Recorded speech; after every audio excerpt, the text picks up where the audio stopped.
Hello again. This is Ben Hitchcock Cross talking to you today, and we're gonna do just cruise right on through the last part of Edwards. So let's get to it. All right. So if you'll remember here, we've got Examiner or Commissioner Pruse. He is the head court commissioner of the family court in Milwaukee County. Here's the big issues that are coming up. Does the chief court commissioner have authority over the deputy court commissioner in terms of the decisions, the judicial decisions that they make? Now, the court commissioner can be thought of as a junior judge, and does, in the same sense, does the chief judge have the ability to make decision, punish a regular judge for the judicial decisions that they make? The timing, all sorts of stuff like that. The answer is heck no. Only the people of that county have the ability to punish that person in the Office of Lawyer Judicial Regulation, whatever it's called, has that authority. That's it. Why? Because we don't want judges to be living in fear of consequences for the judicial decisions they make. Like the situation that we have for head coaches in the state of Wisconsin, if they have to fear if they don't play the board president's son, that they could be bounced out of there. There's nothing in the laws of the state of Wisconsin that prevent that from happening. Okay. So, but they're not insulated. But for our judges, they are insulated, and that's also true for our judicial officers. Now, the other thing question that's at stake here is whether or not an employer can direct an employee to stop complaining.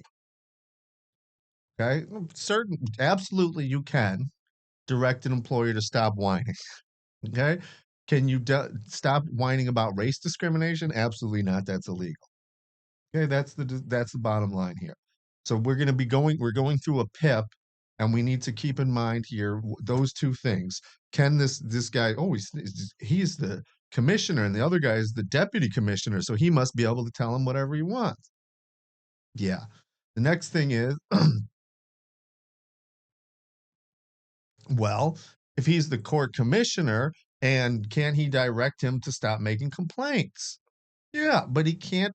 When the law says that you have the ability to make race discrimination complaints, they can't forbid you for making them in good faith, period, the end. Called retaliation otherwise. And if they could, then there wouldn't be any point in having the Title VII. That's the whole concept.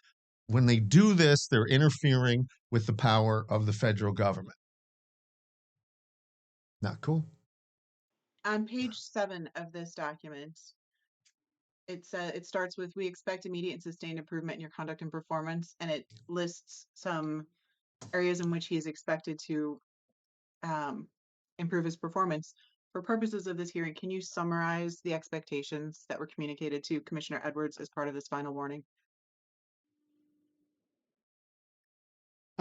He was going to be assigned specific responsibility for tasks from the list by me, and was to ensure that those tasks be accomplished timely and efficiently as per specific expectations established by management and to benefit the office and its partners and the public.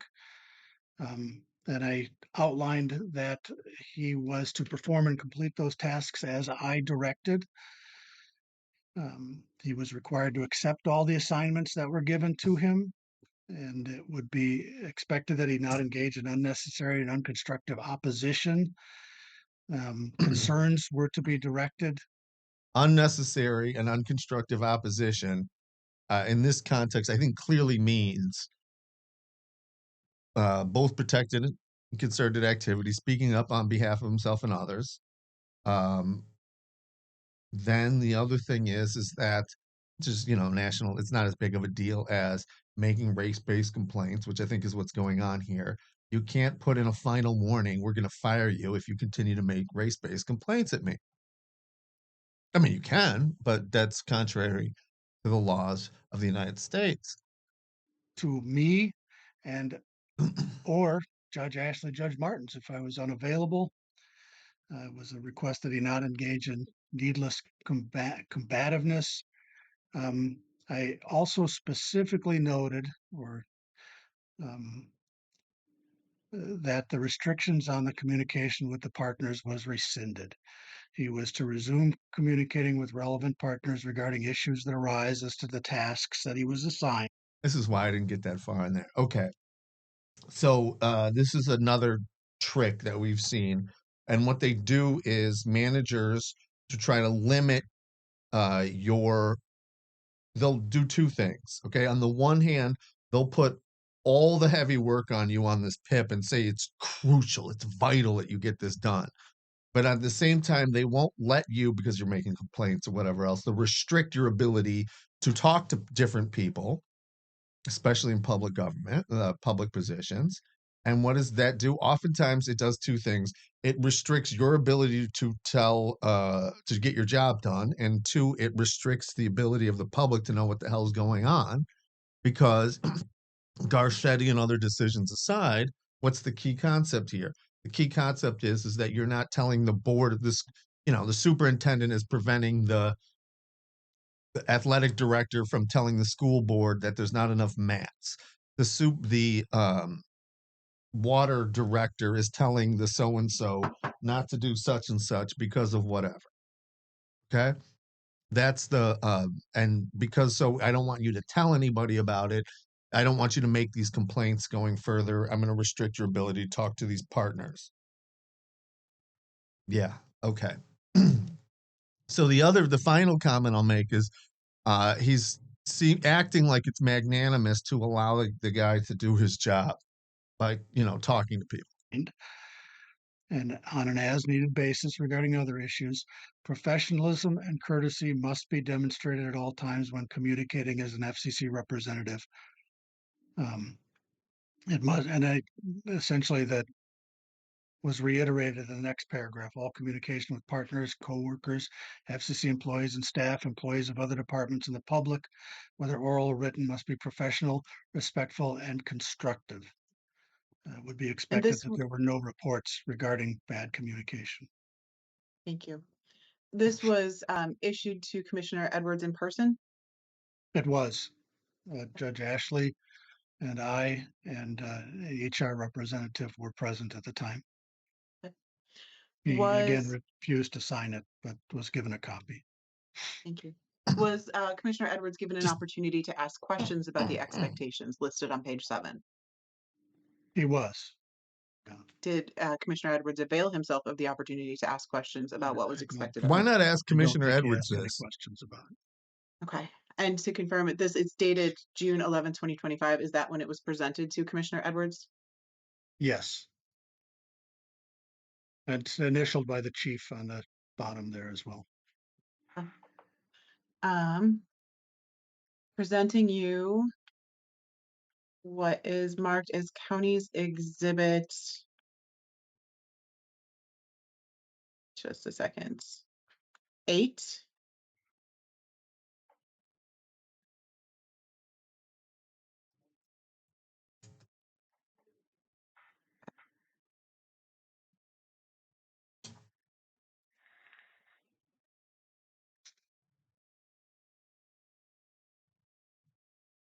Do you recognize this email?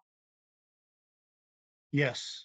I asked that he take on the job of signing walk-in with warrant withdrawals as of July 7th. Some process that he was familiar with. I specifically chose it because he had signed on occasions in the past, 2023, 2024, had signed. But I thought you just gave him a final warning and it was clearly too much for him. I mean, isn't that right? Many people say that a PIP in and of itself is a death sentence or a setup to fail.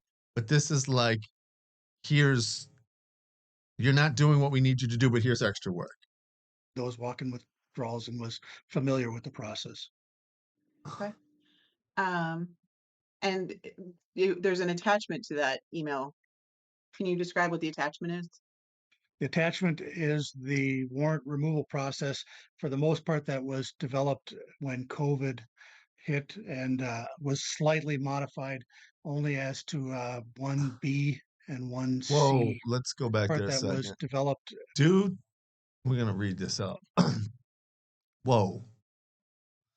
Due to the county executive and chief judge's mandate to minimize the jail population with expedited processes, CSS, Child Support Services, will address child support services related warrants on a walk-in basis in coordination with the Family Court Commissioner, the Clerk of Courts, and the Milwaukee County Sheriff's Office.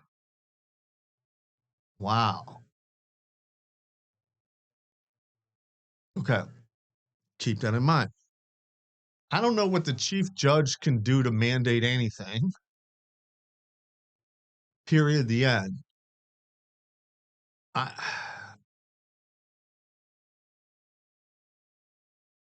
I will not claim to be an expert in the powers of a chief judge. I've looked into this probably 3 or 4 times. But generally speaking, a chief judge has the ability to assign certain cases, has the ability to set the rotation, and do certain executive functions for the court system, not decide cases or tell people, give people mandates about minimizing the jail. The chief judge can't say, I want less people in jail, as far as I understand. And that's supposed to mean that the other judges put less people in jail. I mean, it would be the same to say the chief judge couldn't say, I want less evictions, and therefore the regular judges have to give less evictions. That is totally against my understanding of how this works. Now, the county executive does have authority over child support services. And that is, while it's administered by the federal government, it is, paid for by the federal government in large part, is it administered by the county on behalf of the state. County executive, those are county bureaucrats. He's got power over them. So if he can say, hey, we've got too many guys, and this is child support warrants. So these are people who are not paying their child support. You know, Bill Clinton criminalized it, and you can go to jail for that. There's all sorts of ways to look at that. But the way that they're doing this, the way that we're looking at this here isn't, should they be able to say more people in jail or less people in jail? Question is, do they have the authority to say it whatsoever?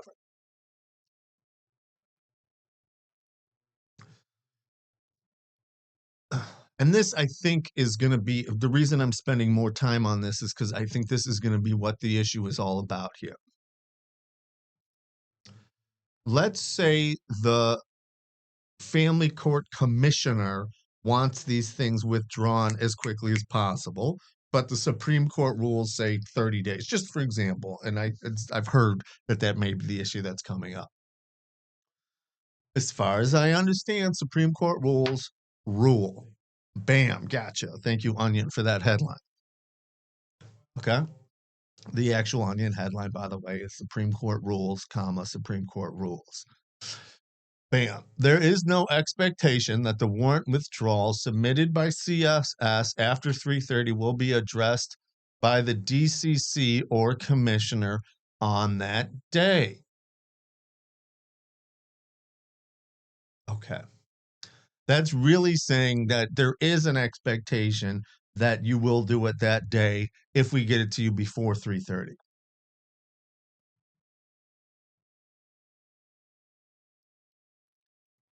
You know, expect all you want, I guess, is one way to look at it. And it's probably who's doing the expecting here. Maybe we'll see on the rest of this document. The CSS, Child Support Services, will provide families with written notice indicating that their warrant may remain active until withdrawn by the court. Well, right, because it is. CSS, to the extent possible, will e-file the warrant withdrawals after completing the meeting with each litigant rather than accumulating multiple warrants until the end of the working day. Whoa, that they want these out. The DCC assigned to whatever is responsible for the cancellation of warrants unless otherwise reassigned by the clerk of court's management team. Got it.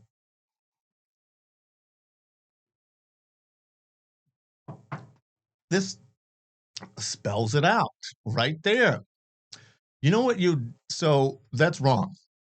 And I guarantee you it's wrong for the following reason. It should say something along the lines of the deputy court commissioner assigned to family court 1, apparently, may cancel the warrants unless otherwise reassigned by the clerk of court's management team. Bam. It's not responsible to cancel the warrants. Got it. Because what this is saying here is that if you look at A, child support services will address CSS-related warrants on a walk-in basis. The expectation there is this Murphy person, and child support services is the one that's making the decision, not the judicial officer. Again, I haven't looked at any of this. My feeling is this is completely wrong. Because there is a tripartite system of government, and this ain't it. When COVID hit and was slightly modified only as to 1B and Sorry, this is too good to note. CSS, Child Support Services, will email Pruser as a designee and the deputy court commissioner, alerting that a notice to withdraw warrant or other order to appear has been e-filed. The DCC will send the e-filed notice and order to withdraw warrant to Pruse or as a designee dashboard for review and signature. How about potential signature? The DCC should use the code Porter. Commissioner Pruse or his designee, after reviewing the case, will sign notice and order to withdraw warrant and order to appear on his judicial dashboard and sign said order. That's what you need to know. This is a big issue. This is a big story, and people who have actual authority in the state of Wisconsin should be looking at this because, again, withdrawing warrants may be fantastic. It may be absolutely outrageously evil. I don't know. I'm not looking into that. But a usurpation of the judicial power is unacceptable at any time. Always unacceptable. Doesn't matter if it's for an angel or for the devil.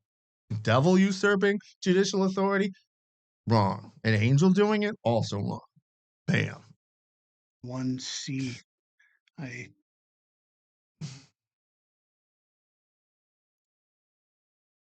developed when COVID hit and was slightly modified only as to 1B and 1C. And sign the order. We'll bring the signed order to the Commissioner Judicial Review on the CCAP. The DCC will generate the order to cancel and send it to the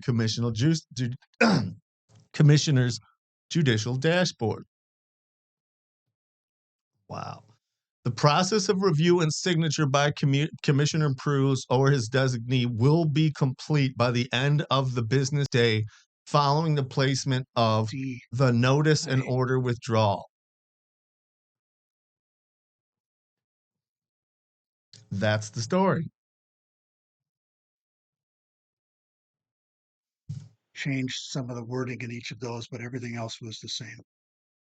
And why did you attach this document to the email assigning Commissioner Edwards to conduct warrant removals? So there was no communication issue as to what the process was that was to be followed. Okay. Oh, Appreciate that. So we wanted to know who was the author of this document, and it's Commissioner Pruse. So I think we need to be looking into. I mean, not only does it seem like they're removing this guy because he's standing up for this issue, but whatever it is, it looks like the cancellations of child support warrants in Milwaukee County are not being done by judicial officers. They're being mandated by county bureaucrats. I'm going to stop sharing my screen. Can you tell me, was Commissioner Edwards successful in managing the warrant withdrawal assignment this time? He was not, in the Tell us sense what that, happened. well, he signed the first warrant he received, essentially. I think it was the first warrant on the first day, resulted in him communicating with Child Support Services to tell them that he needed further information regarding the warrant withdrawal before he was going to sign it. He then entered into an exchange with Child Support Services that ultimately led to a couple changes being made in that particular warrant, and he signed it right at the end of the next day. That process of requesting further information, which was essentially insignificant and not legally relevant information, interrupted a process that had been successful for years. Anecdotally, had not resulted in any problems, and frankly, freed up a significant amount of court time and expedited people being out from under warrants relatively quickly. I am sharing my screen again and showing you what is marked as County's Exhibit 9. It's page 1. I apologize that I keep having to lean down. I'm going to fix that while we're on. Okay, so this is the CSS attorney head. And as I've explained to you before, Melinda Lawrence's supervisor was in a similar situation as Miss Murphy, as far as I understand it. And that is apparently dissatisfied as what the county, independent county, this case, it was Mr. Renz and the then president, Dugan, something like that. And they didn't like what they were doing.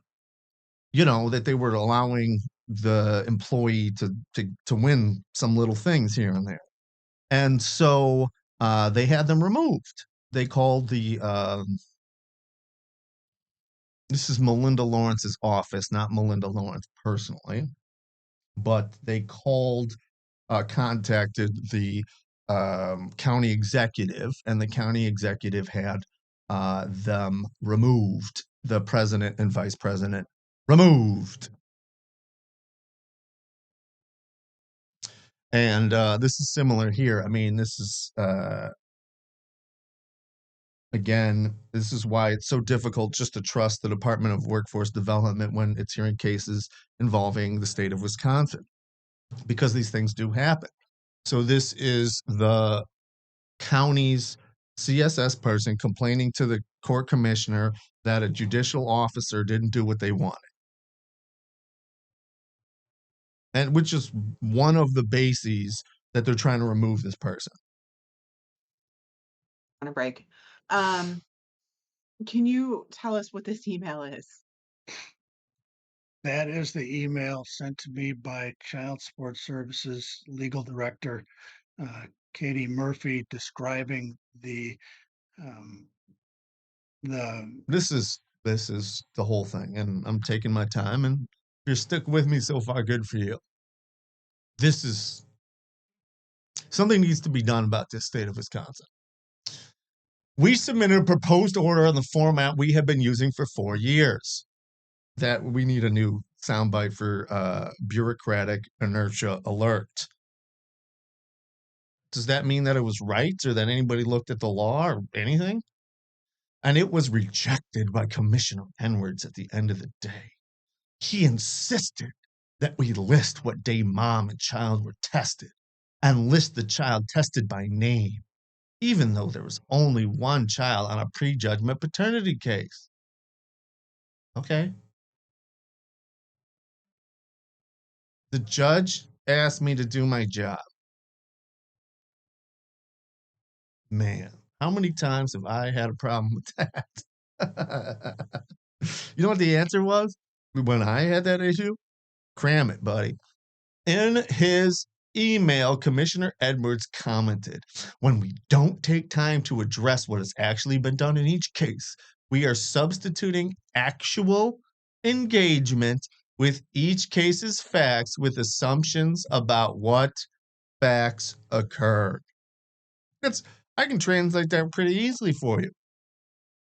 I can't use my judicial discretion when you just give me blanks. That's it. That's his job, is to exercise judicial discretion. I can't do my job when you don't do yours. Bam. Instead of doing her job, something else occurred to this person. I am offended by this accusation. CSS had requested the warrant so we could have mom tested and child tested, and now we are specifically asking it to be withdrawn because she and her child were tested. These are key facts, and they were included in the proposed order. Wow. Another way to read that paragraph would be, I made the decision here in this case. How dare he try to substitute his judgment for mine? I find that offensive. The interruption of the process engendered by Commissioner Edwards. Okay. Additionally, he insisted that even if I wanted to discuss the specific case, I should do so with the case itself, presumably by e-filing, even though I was specifically responding to his email to a CSS attorney. He wouldn't allow me to have ex parte communications with him. Because remember, there's another person, there's a human being on the other side here. They may want to have their warrant withdrawn immediately. They may not. But they're still a party to the litigation. Otherwise, this is just this bureaucrats issuing warrants and unissuing them at their own whim. Are we allowing that? Wow. I'm going to just stop this joker. We'll probably have more to say. We'll find out.